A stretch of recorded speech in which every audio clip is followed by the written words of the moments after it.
आपके साथ आस्था कौशिक और आप देख रहे हैं महाबहस, जिसमें आज हम चर्चा करने जा रहे हैं खास तौर पर नकली नोटों की और इन नकली नोटों के माध्यम से उन सियासी चोटों की जो पक्ष और विपक्ष एक दूसरे पर करते हुए नजर आ रहे हैं। पूरा गेस्ट पैनल हमारे साथ होगा, लेकिन उससे पहले वक्त है आज के पॉलिटिकल पंच का।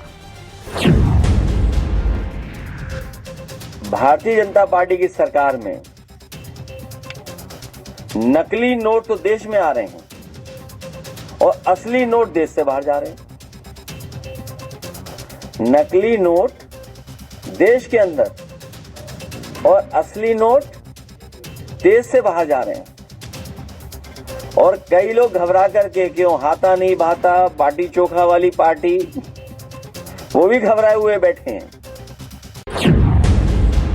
तो ये सपा का चरित्र है, अपराध को बढ़ावा देना, अपराधियों को बढ़ावा देना, और ऐसे लोगों को बचाने के लिए समाजवादी पार्टी किस प्रकार से किस हद तक जा सकती है, ये इसका प्रमाण है। हम लोग तो सेवा कार्य के लिए बैठे हैं, अब उसमें किसी को भेज के फोटो खिंचवा लो, उसके बाद तुम कुछ भी षड्यंत्र रख लो, वो षड्यंत्र काम आने वाला नहीं है। इनके पॉलिटिकल डीएनए में है कि जब हमारे और आपके पूर्वज लड़ रहे थे आज़ादी के लिए, तो साजिश कर रहे थे अंग्रेजों के साथ, मुस्लिम लीग के साथ सरकार बना रहे थे, महारानी को चिट्ठी लिख रहे थे और आज भी साजिश कर रहे हैं। देश में जितने विध्वंसक कार्य हो रहे हैं, इसके साजिशकर्ता के तार कहीं न कहीं इन्हीं से जुड़े होते हैं। तो जांच क्यों नहीं करा लेते? प्रदेश में आपकी सरकार है, केंद्र में आपकी सरकार है हिम्मत तो जांच करा लो, तो सफाई दो। देखिए, अब भारतीय जनता पार्टी तो हर काम में माहिर है, बस इतना ही मैं कहना चाहूँगा। सारा काम ये करते हैं और उसमें सब लोग उसमें पूरी तरीके से यहाँ से लेके दिल्ली तक और बड़े बड़े लोग उसमें सब कुछ शामिल हैं। आप देख सकते हैं कि एक पोर्ट पे करोड़ों का ड्रग्स मिला और रिपोर्ट क्या आती है, चूहे खा गए, चूहे खा गए। उत्तर प्रदेश की सियासत में नोटों की गूंज है, लेकिन ये नोट असली नहीं बल्कि नकली है। देवरिया में पुलिस ने नकली नोट छापने वाले एक गिरोह का भंडाफोड़ किया तो अचानक राजनीतिक पारा 7वें आसमान पर पहुंच गया। ये तब और गर्मा गया जब इस मामले के मुख्य आरोपियों की भाजपा विधायक शलभमणि त्रिपाठी के साथ एक तस्वीर को हथियार बनाकर सपा ने सीधा हमला बोल दिया। सपा का आरोप है कि सत्ता के संरक्षण में ये गोरख धंधा फल फूल रहा था और अखिलेश यादव ने विधायक से पूछताछ की भी मांग कर दी। दूसरी तरफ शलभमणि त्रिपाठी ने इन आरोपों को सिरे से खारिज करते हुए आरोपी को सपा का कार्यकर्ता बता दिया। शलभमणि त्रिपाठी ने इसे सपा की बौखलाहट करार दिया और पलटवार किया कि आपके लूट का एटीएम अब काम नहीं कर पाएगा।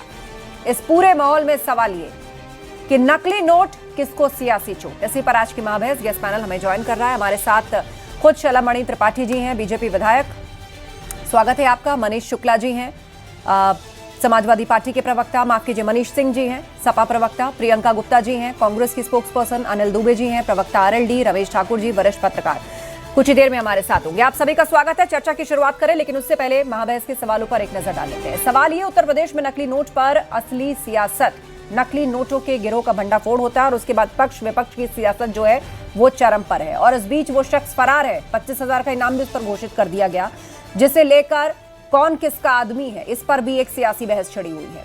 आरोपी के साथ एमएलए की तस्वीर, शुरू सियासी तकरीर, उसी तस्वीर को आगे रखकर सपा आरोप लगा रही है, तो दूसरी तरफ सत्ता पक्ष की तरफ से भी शलभमणि त्रिपाठी ने एक वीडियो जारी किया और कहा है उसमें तो खुद आरोपी खुद को सपा का कार्यकर्ता बता रहा है। अब इस बीच सच्चाई क्या है, नकली नोट किसको सियासी चोट, इसी पर आज की महाबहस। गेस्ट पैनल हमारे साथ है, चर्चा की शुरुआत करते हैं और सबसे पहले शलभमणि जी, आप ही से सवाल जवाब शुरू करते हुए, आपने अपनी सफाई में एक वीडियो जारी किया और कहा है कि जिसके साथ आपकी तस्वीर दिखाई गई वो खुद कह रहा है कि मैं समाजवादी पार्टी का कार्यकर्ता हूं और वो फरार भी है, लेकिन दूसरी तरफ लगातार समाजवादी पार्टी ये कह रही है कि भाई देवरिया से गोरखपुर बहुत करीब है, संगीन आरोपों में आपको घेर रही है। देखिए, मुझे तो सिर्फ इतना कहना है कि आज भी उसकी फेसबुक पोस्ट आप उठाकर देख लीजिए, आज भी सोशल मीडिया देख लीजिए। मैं तो व्यक्तिगत तौर पर जानता नहीं था, जब ये घटना संज्ञान में आई तो हम लोगों ने चेक किया, तो आज भी वो वीडियो पे वीडियो डाले जा रहा है अभी भी। हालांकि पुलिस उसको तलाश कर रही है और मिल जाएगा, कहां तक भागेगा, कानून के हाथ बहुत लंबे हैं। आपने बताया कि कोई नाम भी घोषित हो गया और अपने हर वीडियो में या फरारी के पहले के वीडियो में वो बार बार समाजवादी पार्टी की सरकार बनाना है। बाकायदे अखिलेश यादव जी की फोटो लगा के उसने प्रचार प्रसार किया है। जिला पंचायत का चुनाव लड़ा है, समाजवादी पार्टी के खुद के इनके टिकट पे चुनाव लड़ा है, वो कह रहा है। उसके वीडियो, बहुत सारे ऐसे वीडियो हैं पिछले दिनों जब एक घटना हुई थी देवरिया के भीतर और अखिलेश यादव जी देवरिया आए थे, उनके स्वागत में गया, वहां पर भी उसका वीडियो है। अब हम लोग जनता दर्शन में बैठते हैं, मैं विधायक हूं, मैं भरसक प्रयास करता हूं कि मेरे से जाने अनजाने कोई भेदभाव ना हो, क्योंकि मैं मानता हूं कि ठीक है, जिन्होंने वोट दिया वह भी अपने हैं, जिन्होंने वोट नहीं दिया वह भी अपने हैं। विधायक के तौर पर मुझे सबको सुनना चाहिए। जनता दर्शन में बहुत सारे लोग आते हैं, आज भी जनता दर्शन लगा था, 300-400 लोग हर रोज आते हैं। उनमें बहुत से लोग आते हैं, नौजवान आते हैं कि कहते हैं भाई फोटो खिंचाना चाहते हैं, तो मना नहीं कर सकते। राजनीतिक जीवन में आप मना करते हैं तो उसको अशिष्टता माना जाता है। और ऐसे में कोई व्यक्ति आए, उसने फोटो खिंचवा ली, या हो सकता है कि उसको भेजा ही गया हो कि भाई जाके फोटो खिंचवा के आओ, क्योंकि एक तस्वीर केवल मिली है। एक तस्वीर वो मेरे जनता दर्शन की तस्वीर है, बाकी जो तस्वीरें दिखा रहे हैं वो तो मुझे लगता नहीं उसमें वो शख्स है। और बाकी जो लोग जिनकी फोटो दिखाई जा रही है वो सब लोग देवरिया में, पुलिस उनके खिलाफ कोई कार्रवाई भी नहीं की है। जो व्यक्ति जिसको संदिग्ध माना गया, जो आरोपी है, जिसको किंग पिन माना जा रहा है इस पूरे कांड का, उसके साथ एक फोटो जनता दर्शन की है। उसके आधार पर इन्होंने पूरी घटना को डाइवर्ट करने का प्रयास किया। लेकिन 500 फोटो, 500 वीडियो ऐसे हैं जिनमें वो बाकायदे हंटर जीप लेके घूम रहा है, उस पर अखिलेश यादव जी की पूरी फोटो लगी है, समाजवादी पार्टी का झंडा है, समाजवादी पार्टी का पोस्टर है, उसके पिताजी प्रधान है, उसके पिताजी देवरिया में प्रधान है, पूर्व प्रधान है, आज भी उनका बोर्ड लगा हुआ है समाजवादी पार्टी के नेता। तो ये इनकी रीति रही है कि इस प्रकार की घटनाओं में जब इनके लोग पकड़े जाते हैं तो उनसे पल्ला झाड़ लो, पहले तो पल्ला झाड़ लो। ठीक है, मैं लौटूंगी चलमणि जी। हमारे बीच में मनीष सिंह है, प्रवक्ता समाजवादी पार्टी। मनीष जी, और वैसे मैं सभी लोगों से कह रही हूं, जब से धुरंधर फिल्म आई है और उसमें नकली नोट और यूपी के माफिया का कनेक्शन दिखाया गया है, उसके बाद से एक होड़ मच गई ये पल्ला झाड़ने की कि भाई ना तो वो माफिया हमारा है। सबसे पहले तो यही झुटलाया गया कि ऐसा कोई कनेक्शन नहीं, ये प्रोपोगेटेड है, ना उस माफिया से कोई संबंध है, इनके संबंध है कि उनके संबंध है। और एक बार फिर मौजूदा घटना पर कमेंट कर दिया गया कि भाई नकली नोट के धुरंधर तो बीजेपी पार्टी के अंदर हैं। अब दूसरी तरफ वो आरोपी एक वीडियो में कह रहा है मनीष जी कि मैं समाजवादी पार्टी का कार्यकर्ता हूं, इसीलिए मुझे प्रताड़ित किया जा रहा है, इसीलिए मेरे साथ भेदभाव किया जा रहा है। आस्था जी, बहुत अच्छा और माकूल सवाल आपने किया है। भारतीय जनता पार्टी जब से 2017 से सरकार में आई है तो देवरिया एक अराजकता का केंद्र बनता चला जा रहा है। जिस तरह से जराइम की दुनिया तब्दील हुई है, जराइम की दुनिया कायम हुई है, भारतीय जनता पार्टी का चाल चरित्र और चेहरा माननीय योगी आदित्यनाथ जी के आंगन जो देवरिया है उसमें दिखाई देने लगा है। क्या देवरिया सरहद जो बिहार सीमा से लगा हुआ है वहां पर शराब की तस्करी नहीं होती है? क्या वहां पर गौ की तस्करी नहीं होती है? क्या वहां पर हथियारों की, छोटे हथियारों की तस्करी नहीं होती है? और भूमाफियाओं के साथ अभी विधायक जी यहां पर आपके डिबेट्स के पैनल में बैठे हुए हैं, पूछिए कि क्या भूमाफियाओं के साथ इनके साठगांठ और रिश्ते नहीं है? नहीं है तो आने वाले समय में साबित करना पड़ेगा।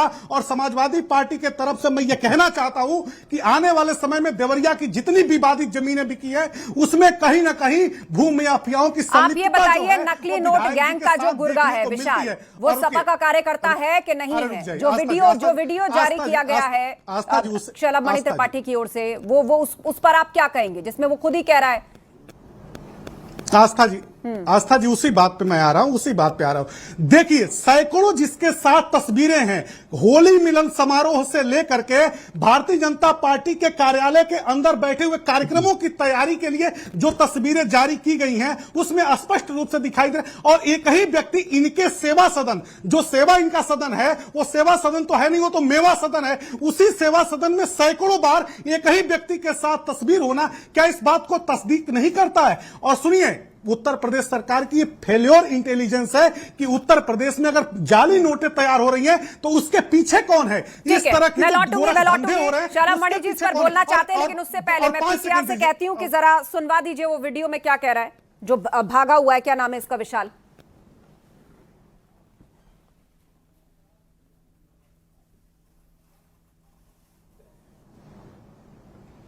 चलिए जैसे वीडियो रेडियो मुझे बताइएगा। चलमणि जी रखिए बात। अब देखिए, इन्होंने कहा कि सैकड़ों तस्वीरें हैं, मैं तो चुनौती देता हूं, सैकड़ों तस्वीरें दिखा दीजिए। एक तस्वीर वो भी हमारे जनता दर्शन की है और आप भी देखिए जनता दर्शन की, आप दिखाइए। मैं तो कह रहा हूं, नहीं मैं तो करूंगा, इस पे आपको चैलेंज कर रहा हूं, दिखा दीजिए। देखिए आपके बोलने से कुछ नहीं होगा, आपको पता है सब बाहर आएंगे। वो देखिए 60 आपकी भी पता किसके साथ है, सबके पता है। व्यक्तिगत मैं अभी आऊंगा तो आपके बारे में बहुत कुछ बोल सकता हूँ, ये नेशनल टीवी है, लोग सुन नहीं पाएंगे आपके बारे में। बोलिए ना, मेरा आपसे कोई मुझे बहस नहीं करनी, लेकिन मैं सिर्फ इतना कह रहा हूँ, आस्था ही देखिए वीडियो आपने कहा कि शलभ मणि जी ने प्रस्तुत किया। शलभ मणि नहीं, मैं फिर कह रहा हूँ, विवेक यादव नाम है, उस पर जाइए, उसने खुद प्रस्तुत किया है। 3 वीडियो बना चुका, लगातार बार बार कहता है कि भाई समाजवादी पार्टी का मैं कार्यकर्ता हूं, इसलिए हमारे साथ ऐसा हो रहा है, हम फला बिरादरी के हैं इसलिए ऐसा हो रहा है, इस प्रकार की बातें बार बार मैं थोड़े बोल रहा हूं, तो वो बोल रहा है और भागते हुए कह रहा है कि पुलिस मुझे प्रताड़ित कर रही है। 50 वीडियो, सैकड़ों वीडियो ऐसे हैं जिनमें अखिलेश यादव जी का पोस्टर लगाया पड़ा है। और आस्था जी, ये पूरा प्रदेश जानता है। देखिए आस्था जी, एक समय मैं अपनी बात कंप्लीट कर लूं, ये पूरा देश जानता है, प्रदेश जानता है कि अपराधियों को बढ़ावा कौन देता है, कौन सी पार्टी अपराधियों के साथ खड़ी है, किन्होंने आतंकवादियों के मुकदमे वापस लिए और किसकी सरकार में उत्तर प्रदेश में अराजकता है। ये महोदय बता रहे हैं कि उत्तर देवरिया में ऐसा हो रहा है, देवरिया में ऐसा हो रहा है। अरे देवरिया में इनके जिला पंचायत के जो अध्यक्ष थे वो जेल गए थे एक बहुत गरीब व्यक्ति की संपत्ति हड़पने में। तो निश्चित तौर पर इन लोगों को बौखलाहट होती है। नहीं, 5 सेकंड 10 सेकंड, इनको बौखलाहट होती है क्योंकि हम भूमाफियाओं के खिलाफ लड़ते हैं, हम अवैध मजारों के खिलाफ लड़ते हैं, भूमाफियाओं के खिलाफ लड़ते हैं। तो मुझे पता है कि मुझसे बहुत तकलीफ होती है, लेकिन आप तकलीफ में रहिए, मैं अपना काम यूं ही करता रहूंगा। मनीष जी 30 सेकंड, उसके बाद मैं बाकी पैनलिस्ट का रुख करूंगी, वो भी इंतजार करें। मनीष जी।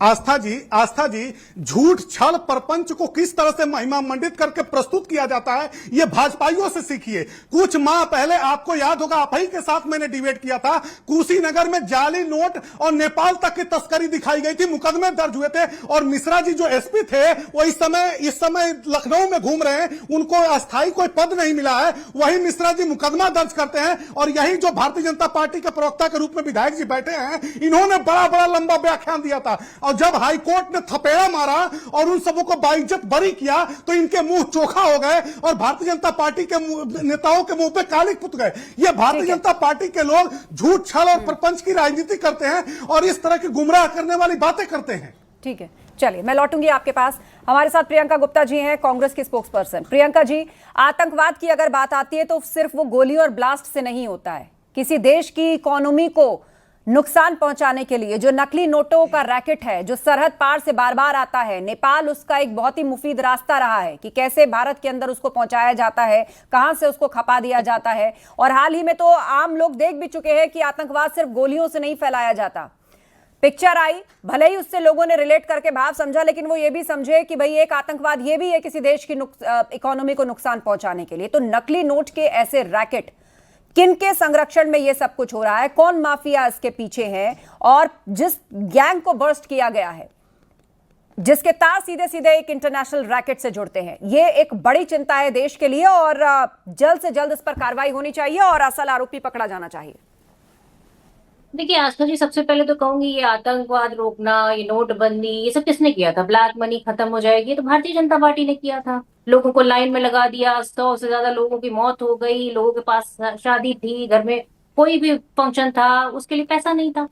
मोदी जी ने तो कहा था हमें 50 दिन दे दीजिए, 50 दिन के बाद हम सब कुछ सही कर देंगे, पर 50 दिन के बाद तो कहीं मोदी जी मिले नहीं, वो तो चुनाव के जुमले में व्यस्त हैं। पर नकली नोट सब जगह। आरबीआई की रिपोर्ट है 2025 में दी थी कि 37% 500 के नकली नोट बढ़ गए हैं। ये पकड़े गए नोटों की संख्या है, ये जो कुल मार्केट में है उनकी संख्या नहीं। दूसरी चीज, भारतीय जनता पार्टी के लोग ही क्यों शामिल होते हैं? भारतीय जनता पार्टी के ही जहां जहां सरकार है वहां ही क्यों होता? अभी अहमदाबाद में 2 करोड़ की खेप पकड़ी गई, कैसे पकड़ी गई भाई? अहमदाबाद में किसकी सरकार है? गुजरात में किसकी सरकार है? उत्तर प्रदेश में नोटों की खेप इतनी पकड़ी जा रही है तो उत्तर प्रदेश में किसकी सरकार है? जिम्मेदारी तो भाजपा को ही लेनी पड़ेगी। सपा तो ले नहीं लेगी, कांग्रेस तो ले नहीं लेगी, ना उसका कार्यकर्ता ले लेगा। सरकार आपकी है और आपकी सरकार में वो आदमी भाग भी गए, मतलब कोडिंग सिरप वाले भाग गए, उसके बाद ये नोट जो नकली जो काम करते वो भाग गए, बस फिर पकड़ते किसको है? फिर किस लिए आप इतना जो है ताना बाना बुनते रहते हैं कि भैया यहाँ तो सब वो भाग गए जितने भी अपराधी को आप भगा रहे हैं। अपराधी भाग नहीं गए, अपराधियों को जेल में नहीं डाला, अपराधियों को भगा दिया है आपने। हकीकत तो ये है कि आप एमपी में पार्षद जो भारतीय जनता पार्टी का है उसके घर में नकली नोट छापने की मशीन, तिरुवनंतपुरम में नोट छापने की बीजेपी के नेता के घर से स्याही निकली, समस्तीपुर में पूर्व भाजपा नेता जो है वो अरेस्ट हुआ जिसके घर में 30,000 रुपए लेकर 1 लाख के नकली नोट देता था। ठीक है प्रियंका जी, लौटेंगे आपका बाकी का डेटा आप संभाल कर रखिए। मैं दोबारा आऊंगी। अनिल दुबे जी हमारे बीच में, उन्होंने अभी तक बात नहीं रखी है, वरिष्ठ पत्रकार हैं, एक बार उनको भी सुन लेते हैं। अनिल दुबे जी, लेकिन इस सब के बीच उसका क्या, जो आरोपी खुद ही एक वीडियो में कहता हुआ नजर आ रहा है, वो स्क्रीन पर भी चल रहा है, पूरा टेक्स्ट हम दिखा रहे हैं, वो कह रहा है मैं सपा कार्यकर्ता हूँ, इसलिए शर्म आनी चाहिए भारतीय जनता पार्टी को, यहाँ बैठ के डिसाइड कर रही है भाजपा का है। ठीक है अनिल दुबे जी, अरे भैया पकड़ो दोस्तों पहले। देखिए आस्था जी, तो जब और समाजवादी पार्टी की मीडिया सेल ने उस वीडियो को पोस्ट भी किया। अनिल जी। देखिए आस्था जी, जब वो स्वयं कह रहा है कि मैं समाजवादी पार्टी का कार्यकर्ता हूं, तो सारी चीजें दूध का दूध पानी का पानी स्वतः स्पष्ट है। और जहां तक फोटो खिंचवाने की बात बिना है, जांच के ही सब तो स्पष्ट हो फोटो गया। तो कोई भी किसी राजनीतिक व्यक्ति के साथ कोई भी कहीं भी आ जाता है, लोगों की फोटो खिंच जाती है। इसका मतलब ये नहीं कि उसको जांच से बरी कर दिया जाए। जो भी ये पुलिस का काम है, कानून का काम है, जो कानून का काम है, कानून अपना काम करे। भाग गया जो भी है, जांच सत्यता किसकी है करेंगे आप? वो सामने आनी चाहे। किसकी लेकिन जांच करेंगे आप? ये भाग कहा गया है। जाए, प्रियंका जी जब बोलने वो दीजिए व्यक्ति पैनलिस्ट कह को। रहा है कि वो समाजवादी पार्टी का कार्यकर्ता है, तो समाजवादी अरे पार्टी वो का भाग कैसे गया? इस उसके सवाल का बाद जवाब देंगे आप पहले। नहीं जब नहीं वो अनिल दुबे जी, सरकार में उसका बैठे हुए हैं बयान, आप। ये तो भाग कैसे गया वो? बयान कहेगा नहीं माना जाएगा शर्म ना आनी चाहिए आप कि लोगों आप को। सरकार में प्रियंका बैठे जी, हुए शांत बड़े रहिए, अपनी बड़े बारी में अपराधी बोलिए। भाग गया। वो जो कह रहा है उसको स्वीकार करने की हिम्मत आपको वो नहीं लग रही है। अरे जब वो भाई, वो कह रहा है हम भाग कैसे समाजवादी गया? पार्टी वो ये तो जवाब ठीक है, मैं आप समाजवादी दोनों को रोकती हूँ, सुनवा देते हैं क्या कह रहा है शख्स। चलाइए इसकी बाइट। 31 तारीख को एक बाइक हमारा नाम दिए हैं सब, ताकि मुझे मौका ना मिले, मुझे मतलब मौका ना मिले, मैं सिर्फ भागूं, यही इसीलिए डायरेक्ट 31 तारीख को नाम दिए हैं ये लोग। क्योंकि अगर मुझे पहले जानकारी होता तो भाई मैं पूछताछ के जब मैं पैरवी करता ना। और आज से 6-7 दिन पहले मैं सीईओ ऑफिस भी गया था, सर मुझे फर्जी मुकदमे उलझाया जा रहा है। सीईओ साहब भी बोले थे कि ठीक है कोई बात हुआ तुम कॉल करना। अब हम क्या करें, अब तो हमारा डायरेक्ट नाम दे दिए लोग, मुझे बदनाम ही कर दिए लोग बढ़िया से। कम से कम जांच होना चाहिए ना। अगर हमें हमको मेन मुलजिम, आखिर मेरा रोल क्या है कि मेरे आप मेन मुलजिम ठहरा रहे हैं और हमारे स्कॉर्पियो का फोटो आप ऐसा लगा रहे हैं जैसा लग रहा है कि आज जो कम से कम खाते का भी हमारा जांच हो, बढ़िया से जांच हो। अगर मैं गलत हूँ तो ऐसे किसी को आप लोग अपराधी मत बनाइए, किसी को मजबूर मत करिए अपराधी बनने पे। मेरा बस कसूर है कि मैं जिला पंचायत का चुनाव लड़ रहा हूँ और मैं समाजवादी का कार्यकर्ता हूँ, बस हमारी यही कसूर है।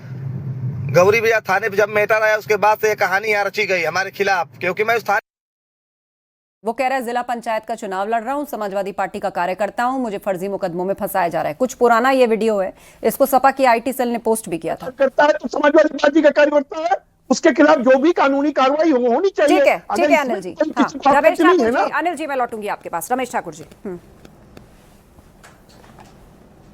देखिए आस्था जी, मुझे लगता है कि इतने बड़े मुद्दे को सिर्फ फोटोग्राफ्स लगाने से, या भारतीय जनता पार्टी का फोटोग्राफ्स उसके साथ में है या किसी के साथ में फोटो है, तो इसको डाइवर्ट नहीं किया जाना चाहिए। और रही बात फोटो खिंचाने के लिए, एक बात सही से समझ लेना चाहिए सबको, इस तरीके के इस प्रवृत्ति के लोग जो होते हैं वो जानबूझ के फोटो खिंचवाते हैं ताकि कभी कोई ऐसा मुद्दा हो तो राजनीतिक ये कठपुतली में हम लोग किसी तरीके से बच जाए। अगर 1-1.5 साल की अगर टाइमलाइन अगर उठा के आप पूरे भारत में देखो तो इतने नोट छपाई नकली आपको रोड दिखाई देंगे तो इसकी भरमार होगी, अनएक्सपेक्टेड, कोई सोच भी नहीं सकता है। गुजरात में एक बाबा पकड़ा जाता है, उसके पास वो मशीनें पाई जाती हैं जो मेल उसका जब मिलाप किया जाता है, जो प्रयुक्त जो नागपुर की जो मशीनें की जाती हैं जहां पे आरबीआई अपनी छपाई करता है नोटों की, वैसी पाई जाती हैं। सबसे बड़ी बात है ये जांच का कितना बड़ा मुद्दा इसमें सामने आ रहा है।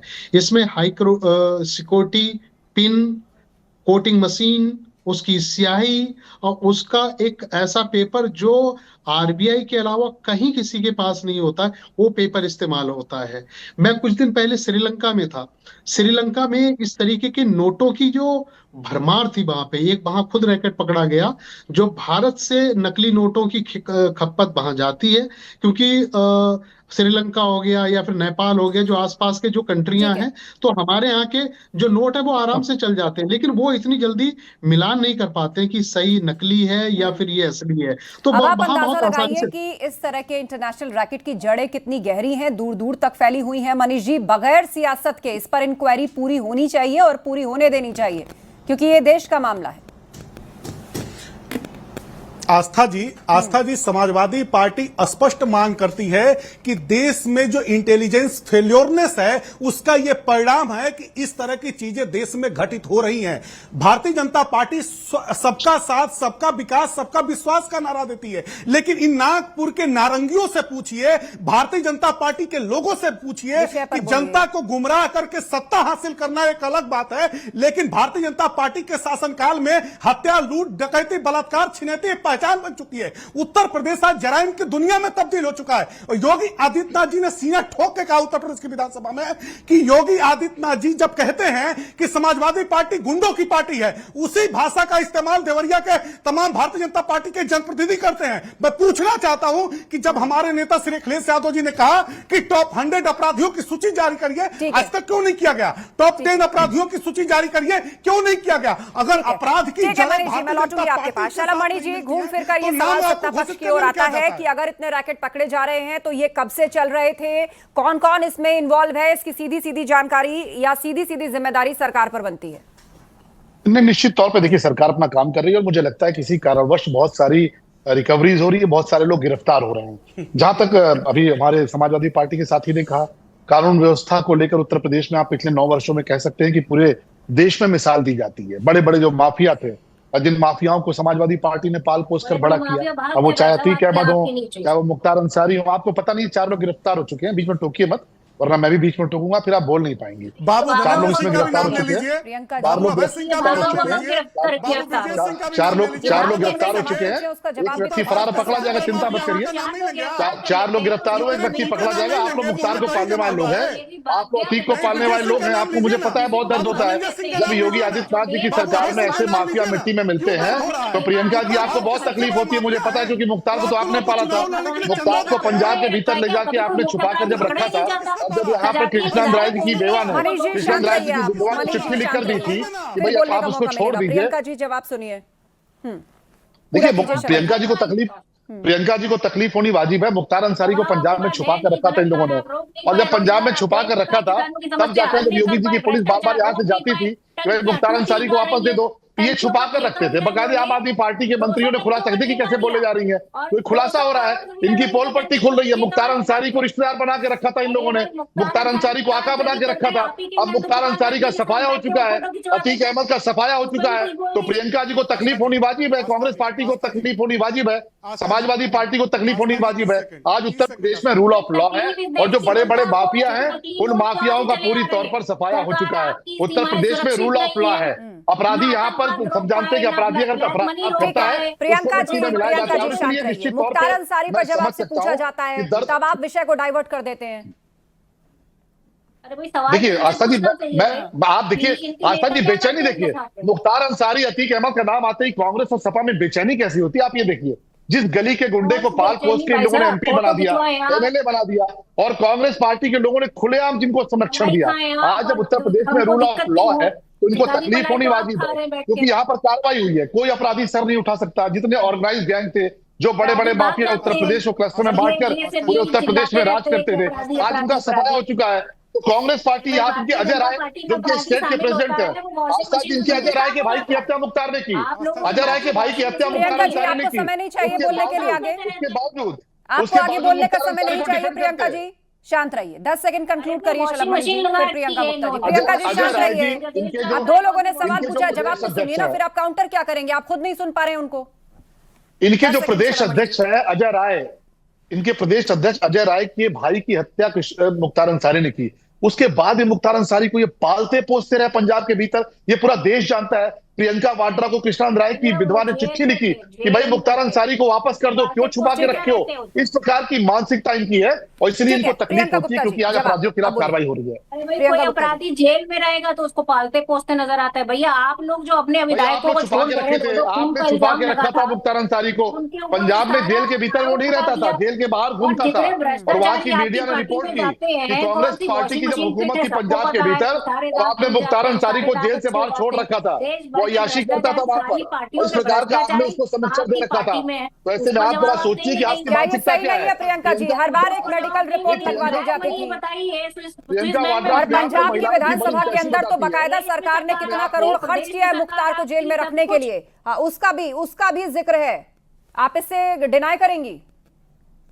अरे पंजाब में छुपा के रखा था और प्रियंका वाड्रा को चिट्ठी लिखी, कृष्ण राय जी की विधवा ने। मेडिकल ट्रीटमेंट के नाम पर कितना खर्च पंजाब सरकार की ओर से किया गया।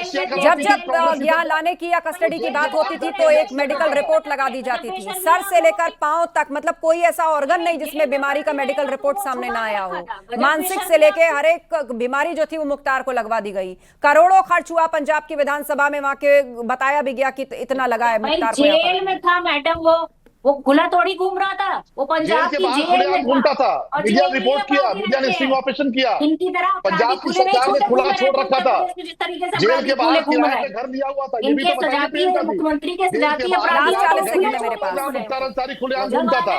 अपराधी जेल में नहीं रहना, सुना देना भाई। प्लीज, मैंने बोला आपसे। कोर्ट ने भेजा। आस्था जी प्लीज। मुख्तार और आस्था से लोगों को से बड़ा आपने किया। ठीक है प्रियंका जी, शांत हो जाइए, शांत हो जाइए। हाँ मनीष जी, उसके बाद Shalam Mani ji last comment. Manish ji 10 second. जी आस्था जी आस्था जी, ये भारतीय जनता पार्टी वालों से पूछिए कि बाबू ब्रजेश सिंह माफिया से चंदा लेने वाले विधायक ने खुद स्वीकार किया। बाबू ब्रजेश सिंह कौन है, बाबू अभय सिंह कौन है, बाबू धनंजय सिंह कौन है? इनके नाम पर रूह कांपने लगती है, नाम लेने पर रूह कांपने लगती है, जुबान पे नहीं आता है। बताइए ना, उत्तर भारत के सबसे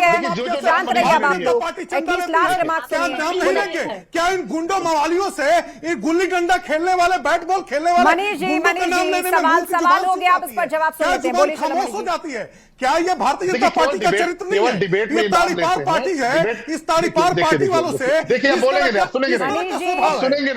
सुनेंगे नहीं। बोलिए। जो नाम इन्होंने लिए, अगर इतनी ताकत है मनीष जी, जाके प्रवचन क्या सुनेंगे? अरे इनका जुबान में नाम लेने बंद हो जाता है। साबित करिए कोर्ट के भीतर, केवल टीवी पर चिल्लाने से क्या होगा? अरे कोर्ट क्या साबित करिए? पूरा हिंदुस्तान जानता है कि अपराधी है, पूरा हिंदुस्तान आपकी सरकारों ने प्रताड़ित किया, आपकी सरकारों ने समय खत्म हो रहा है। फिलहाल मुझे शो को यही वाइंड अप करना होगा। आप सभी पैनलिस्ट का धन्यवाद इस चर्चा में शामिल होने के लिए। तो आपने देखा किस तरह उत्तर प्रदेश की सियासत में नोटों की गूंज है, लेकिन ये नोट असली नहीं बल्कि नकली हैं। देवरिया में पुलिस ने नकली नोट छापने वाले गिरोह का भंडाफोड़ किया, तो अचानक किस तरह राजनीतिक पारा 7वें आसमान पर चढ़ गया, ये डिबेट में भी आपने देखा और महसूस किया। महाबहस में इतना ही। खबरें जा रही हैं, बने रहिए हमारे साथ।